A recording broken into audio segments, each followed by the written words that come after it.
পড়েছেন নানাবিধ বেদীয় পুরাণ, কোন শাস্ত্র তব স্থানে অবিদিত নাই। অনেকের কাছে ব্যথা করেছেন তাই।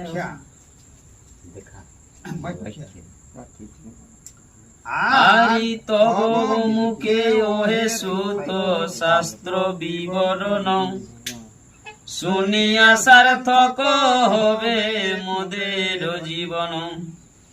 কলি যুগে বুদ্ধিহীন নরগণ যত, অলসয়ল পায়ু হবে পাপের বেরত।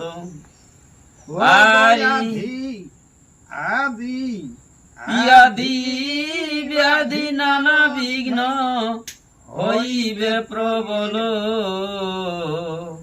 শাস্ত্র সার না বুঝিবে মানব সকল।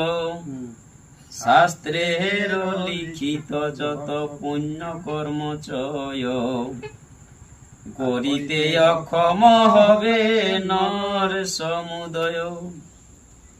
আরি কেমনে সংসার হতে হইবে উদ্ধার, কত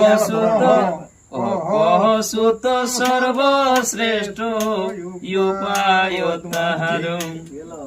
আরে শুনিয়াছি ভগবান ভুবন মাঝারে, অবতার রূপে আসি সর্ব দুঃখ হরে। মোহমুগ্ধ জীবিগণ সংসার কাননে, শ্রীহরির নাম যদি করে এক মনে, অবিলম্বে মুক্তি লবে সেই মহাশয়। এগর সংসারে তার কোন মহানাশ হয়।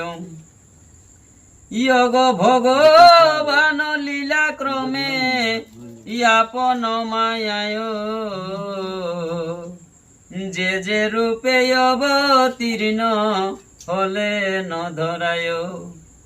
আর সেই সব পুণ্য কথা অতি মনোহর, আমাদের কাছে আজি কহ মুনিবর। যোগ নাহি তৃপ্ত হয় মর, ওগো নাহি তৃপ্তি হই মর, নাম